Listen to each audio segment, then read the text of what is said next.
welcome to another video. Today we've got 3 healthier recipes, and I'm not talking about calories, I'm talking about like nutrient dense delicious things. First up is date turtles. This is a super easy one because it's only 5 ingredients. We've just got some medjool dates. I pit them myself. These are pitted. I got these at Aldi. We've got some pecans, almond butter. I use dark chocolate, but you can use whatever chocolate you've got. And I use flaky salt, but it is optional. The first thing we're going to do is go ahead and pit our dates.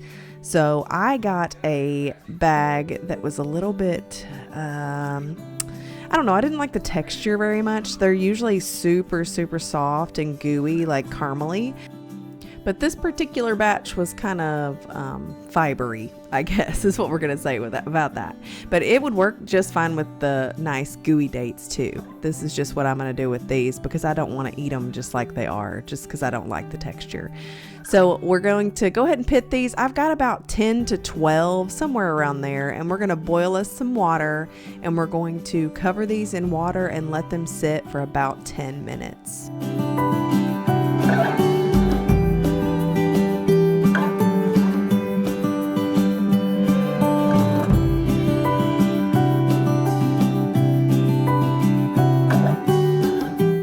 Now, once these have sat, we're just going to drain them, and then I'm going to pop them right into my food processor. A blender would work just fine for this too. I've got 2 tablespoons of almond butter that we're going to throw in there. I would not use peanut butter because then they're going to taste peanut buttery, and I'm not a peanut butter fan, so I'm not using peanut butter for this. The almond butter makes it to where you just can't really taste it. So we're going to pulverize this, probably scrape down the sides a couple times until it's as smooth as you can get it. Sometimes it's still a little chunky, but it's not going to affect it. Like I said, mine were pretty fibery, or they probably would have broken down a lot more, but it was still absolutely delicious, just like it ended up.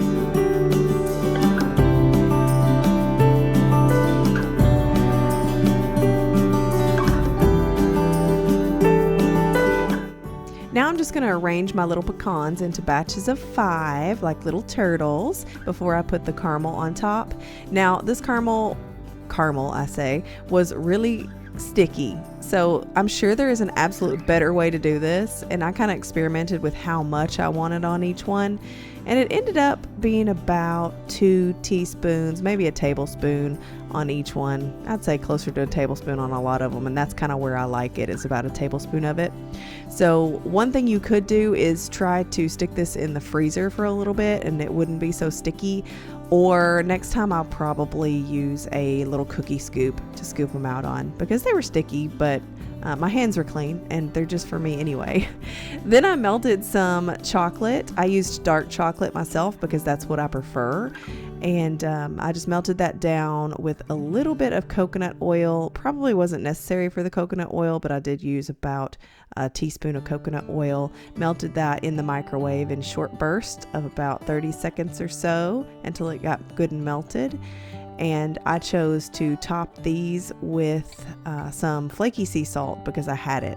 The salt is a necessary addition. I don't think you should skip it. But if you don't have flaky salt, just add regular sea salt or something, because it's just so good.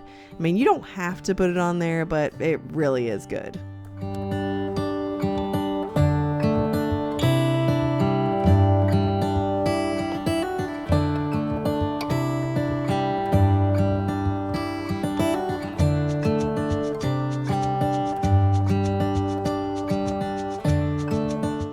And we ended up making about 16 turtles with what I had there. And this will be a repeat, I'm telling you, because Ollie even liked them. They're officially kid approved. I love it. Is it good? Oh. Next up, we've got a Paleo peanut butter Twix bar. I don't really like peanut butter, so I thought I wouldn't like these. And they're good, even though I don't like peanut butter, they're good. There are a few more ingredients than the last little treat, but they're still not that difficult to make. They're just kind of a layered thing. So for the cookie, you'll need almond flour, coconut oil, maple syrup, vanilla, and salt. And then for the peanut butter caramel, you'll need peanut butter, almond butter, maple syrup, coconut oil, vanilla. And then of course we'll need some chocolate to melt and put over the top. And I do use flaky sea salt, but that one's optional, of course. We're going to preheat our oven to 350 degrees and then get started on our cookie with putting 1 cup of almond flour, 1/3 of a cup of coconut flour, and then I'm adding 2 tablespoons of maple syrup, and I melted 1/3 of a cup of coconut oil and added it in here. Got a teaspoon of vanilla. You can be heavy-handed with that if you want. And then 1/2 teaspoon of salt. And then we're just going to give this a good mix, and it's going to be a little bit crumbly, but that's when we take our prepared baking dish. I use parchment paper for mine, and then it's kind of a no cleanup deal. So I've just got a parchment paper lined baking dish that we're going to dump everything into, and then we're going to pat it down and try to get one uniform layer.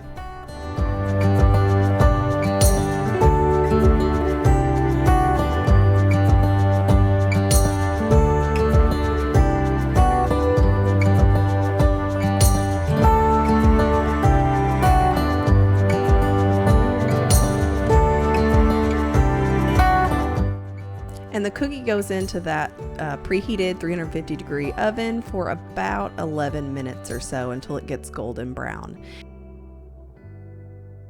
And now I'm going to start mixing up my caramel peanut butter layer by making a mess. But we've got 3/4 of a cup of peanut butter.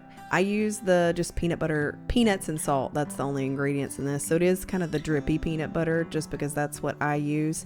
If it had extra sugar in it or something like that, you may take a look at that because it's going to make it too sweet. But I'm also adding 2 tablespoons of almond butter to that, 1/4 cup of maple syrup, 1/4 cup of melted coconut oil, and a teaspoon of vanilla.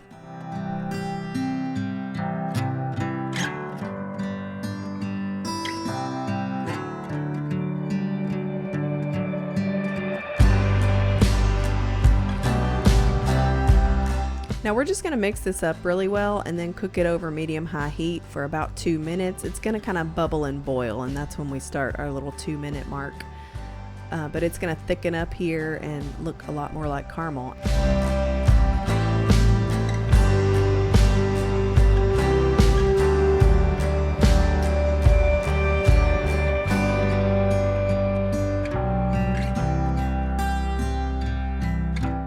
Once that's cooked down, we're going to pour it over our cooled crust that we made, and we're going to make sure this is also like an even layer. Just like the first layer, we made it as even as possible.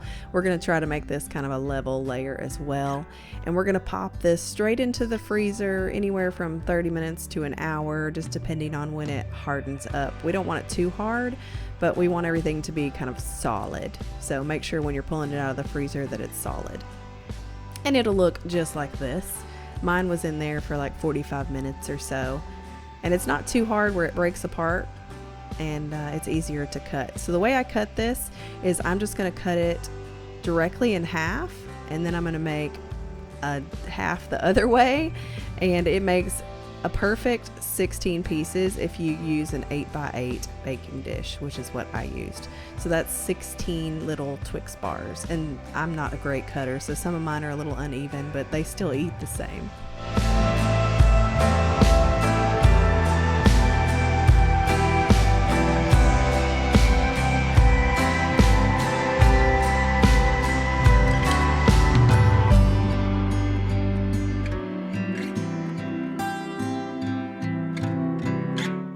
And I just melted some dark chocolate in the microwave for about 30-second spurts until it was liquidy.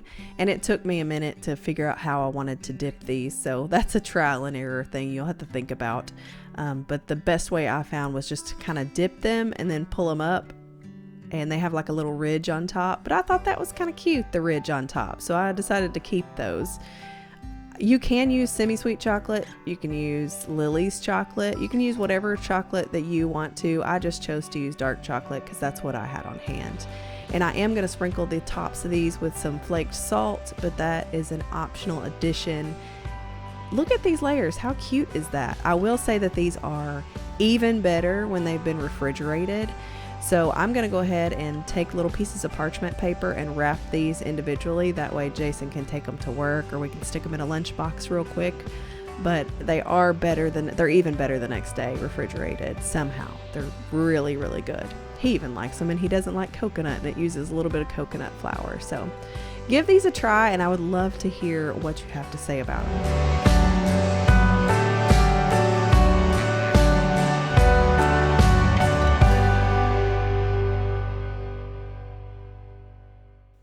And the final recipe we have is some party mix spiced nuts. I use the same sauce that I use for our Chex Mix every year, and we're just doing nuts with them this time. So it's not a whole lot of ingredients. It's just whatever mixed nuts you have on hand. You can use raw or roasted. I used a mixture of those in this because that's what I had.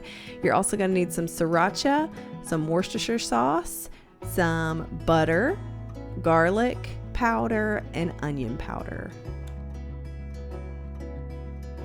And I did grab this raw mix of nuts from Aldi. So if you were going to use those Aldi nuts, you're probably gonna need 2 packages because it holds 2 cups.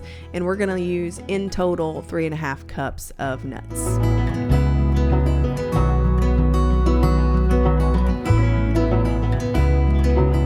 So first we're going to get our 3.5 cups of nuts. You can, of course, double or triple this recipe, however you want to do it. I was just making them for the first time, so I wanted to make sure they were good, and they are really good. I used whatever I had on hand that I needed to use up, but we've also got 3 tablespoons of butter, 2 tablespoons of Worcestershire sauce, and then a 1/4 teaspoon of onion powder, 1/2 teaspoon of garlic, and I used a 1/2 teaspoon of Tony's just because I had it and we like it a little spicy. Also used a teaspoon of sriracha sauce, and we just kind of mixed that together and melted the butter is all I was doing there. It looks like it won't be enough sauce, but it will. It'll all come together. So we just give that a good mix and preheat our oven to 250 degrees.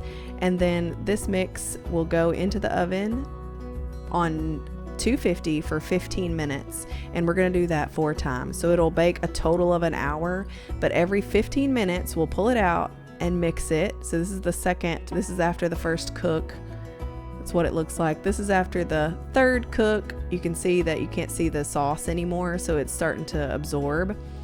And then the final cook. That's the 3rd cook, sorry. So there's the 3rd cook. It's really starting to absorb there. And then the final cook, you can see that they're a little bit more toasted. And you do want these to cool down completely because they'll feel a little bit soggy, like you've done something wrong if you try to eat them before they're cooled down. So once they're cooled, I just store these in a mason jar, and they are really, really yummy. Jay loves them. They're the perfect little snack to grab.